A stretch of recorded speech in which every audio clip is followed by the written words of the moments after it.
When you go through these factors, when you actually try to understand what it is all about, it talks about the composition of a country like India, which is very, very diverse in nature. The population is growing at such a rapid pace altogether that we are not able to just grapple with it. Another feature of India's population factor is the rising density.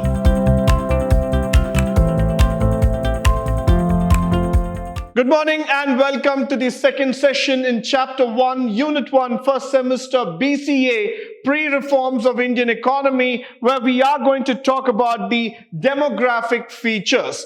Coming to the word demography itself, it is quite closely related to geography. That is, we are going to talk about the population, size, composition, diversity, growth, and quality of population. Now, when I talk about these terms, these are certain things which are of very, very high importance when it comes to our understanding. Why do I say this? Because when you go through these factors, when you actually try to understand what it is all about, it talks about the composition of a country like India, which is very, very diverse in nature.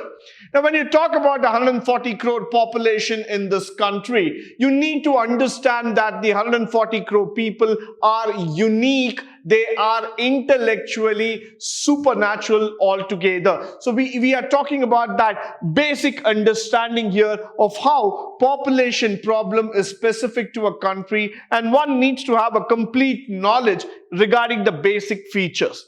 What happens in our country is that many a times we just go ahead and we start talking about population, we start talking about problems related to religion, caste, creed, opinions, color, or gender. But then you need to understand why these problems erupt in our country. Now, it is very, very simple to point a finger and say that India has got some fundamental problems. But then one has to take a deep dive session to understand the demographic features, where are the hidden challenges, so that you are able to understand and address the issues. Moving further, the large size and the fast growth. Now, this is one thing which I would like to talk about. In the 2001 census, India was 102 crores. In the 2022, we are about 140 crore. Look at the jump that we are talking about. The population is growing at such a rapid pace altogether that we are not able to just grapple with it. Sometimes we start feeling that the rate at which the population is expanding, is growing, is mind-boggling. We are not able to just resolve it with a one-line stopgap issue. It is something that which is just going on and on. And the bigger part of the story is that the size of the Indian population, which contributes roughly about 20% of the world population. Look at the size. The sheer size makes you completely flabbergasted. You feel that you're taken aback by this size. No other country in the world except China would see this kind of a rapid growth in population. We are proud about our citizens, and we really need to be proud about the fact that 50% of India's population are youngsters, which means, yes, we have a very thriving, energetic, and a daring and dashing youngster citizen population, which we are going to try. We're going to take up India to the next league, no doubt about it. But then what is that really makes us worry is the size. The sheer size of the population. Now, what happens is that China was at that time 127 crores. Roughly about 20% more than that of India. But now if you start seeing, again, India and China on comparison, if India is around 140, China is around 160 crore in terms of population. So this rapid growth in terms of numbers, and the bigger the size, this puts us in a big jeopardy. So we need to start addressing this issue. We need to see that how we can bring a control over the population explosion altogether. followed by the second stage of demographic transition that we are speaking about. Now, based on the theory of the population growth, it passes through three different stages as development proceeds. Now, what are those things? The first stage is characterized by high birth rate and high death rate. And in this stage, the net growth of the population is zero. The next one, this was the first stage that we are talking about. So you see that a high birth rate and a high death rate. So you see high birth rate here and a high death rate, which means to say that at the end of the day, the balance comes down. So it is nullified. It comes down to zero. So no need to worry about that stage. Well, that was the first thing that we were talking about in the year 1921. The second stage, as we started going in, it was a higher birth rate but a declining death rate. Now, why did this happen? Is because of the advanced healthcare features, awareness among the people. So what happened is that the population of India started surviving against those diseases. Now, that's a good sign. Why? Because we understood the importance of healthcare. We understood the importance of surviving in such a conditions, and that was really needed in the long run. But then what happened here is that from that 1921 to 1930, the second stage, the birth rate was 464, but the death rate was only 363. So significant drop in numbers, which we need to keep in mind. Now, this advancement, though you might say is not really high, though you might say that it is not that significant enough to talk about, but nevertheless, the population started growing from that particular time period. So it is very important for all of us to understand this entire stage. Followed by rapidly rising density. Now, this is a very big thing. Another feature of India's population factor is the rising density. Now, density is the population means to the average number of people living per square kilometer. Now, this might be slightly confusing if I'm going to talk about statistics and average to you. But nevertheless, these words are important for us. Why? Because we are going to learn about these things in the long run. We need to see that a population like that of Delhi, Mumbai, Chennai, Bangalore, Hyderabad, Indore, or let's start talking about places like Kochi, or we are going to look into places like Kolkata. What you would be seeing here is that the population density is very high. The number of people living within 1 square kilometer is very, very high. That means these cities are overcrowded. So you don't have a space to move around. This is really suffocating in nature. And what happens here is that as the population starts growing, the density starts increasing, the amenities, the features of a good standard of life will start coming down. That's probably one of the reasons if you happen to visit Mumbai and you see the rush in the local train, one fears to step into it. Why? Because the density of population is extremely high.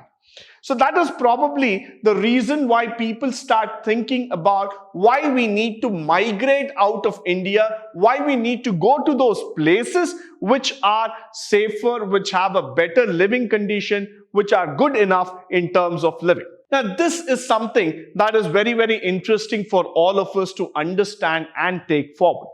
Now, what we see here is that the density of the population is somewhere around 117 during the year 1951, quite an old statistics. But just look at it. It has just doubled or tripled to 324 in 2001. So you see that this affects the land and the man ratio very adversely. So in a long run, you see that the population growth has been so rapid enough that it has gone threefold or fourfold times, reducing the living area for human beings and creating a huge challenge in terms of the population growth. Followed by the sex ratio composition that we have been talking about. Nevertheless, we have always been talking about this particular factor, 933 per thousand in the year 2001. Of course, this has increased. Today we talk about 967, which is quite a good ratio that we are talking about. In the state of Kerala, there are about 1,040 females per 1,000 male. The lowest female ratio was recorded in Sikkim in 832. Of course, Haryana is also one of the states which I would like to talk about. Talking about Andaman Nicobar Islands, where we have about only 760. So therefore, we see that somewhere still we are not one-on-one when we talk about the man versus the women factor altogether. Somehow, we had the stigma a long time back about a girl child in India. But today, we don't have that stigma anymore. We want to empower women. We want to understand that every girl child also has the right to live, right to achieve, right to educate, and make herself have a better career. So what we have been able to do here from the economic standpoint is that giving equal opportunities for women to come up in India.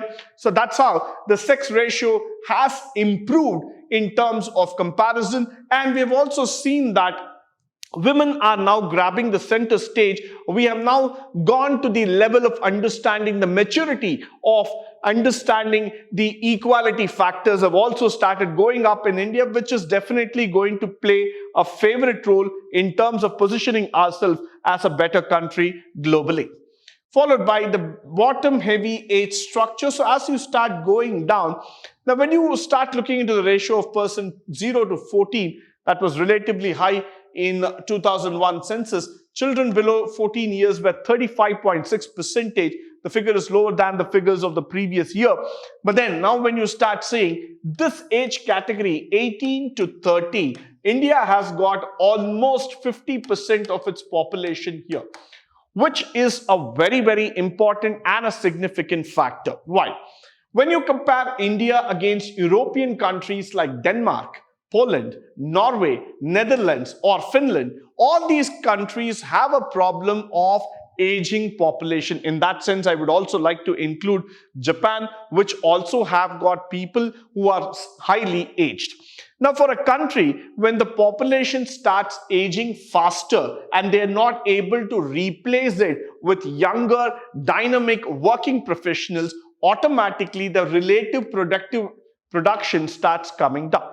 So automatically you will see that the productivity levels of that organization, of that particular thing, starts falling downwards, and we start seeing that this is one of the main causes of how the country loses in terms of its growth. But for India, the story is on the other side.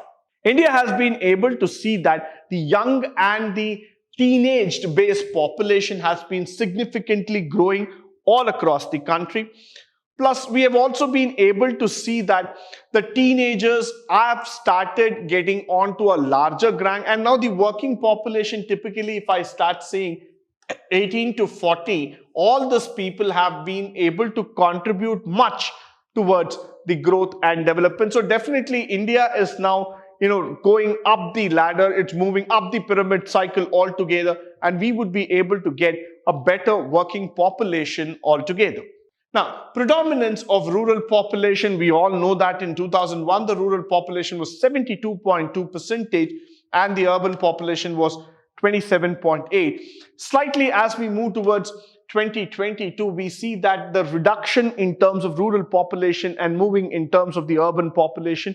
But nevertheless, one cannot deny the factor and one cannot just take it for an assumption mode saying that most of the people live only in cities. Still now, many people in India live in the rural sector. So when I talk about this, the tier 2 and tier 3 towns and cities is where we are really focusing on the population explosion.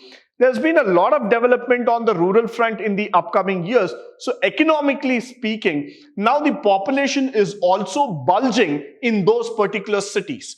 So somewhere down the lane, you need to understand this factor that urbanization might be a trend 20 years back, but today we are getting back slowly to the rural areas, or rather I will put it as tier 2 and tier 3 towns, where we also see that the growth of the people have started in a very, very significant manner. So definitely this is a part that we need to work upon, though we have a huge amount of rural population, but that is on the beneficial side. Why? Because rural India is also developing in the modern times.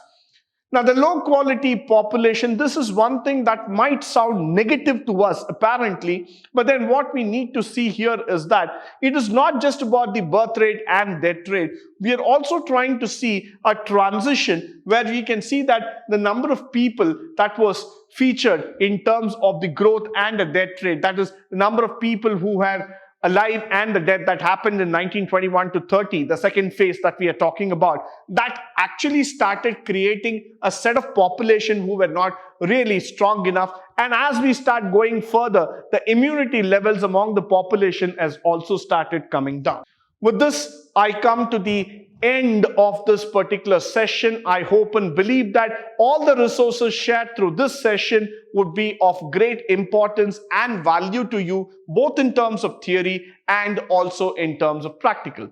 In the upcoming session, we will be talking about the Human Development Index, which is a very, very important concept in economics. But until then, stay tuned, stay blessed, and stay enlightened forever. Thank you once again for joining me today on this wonderful session.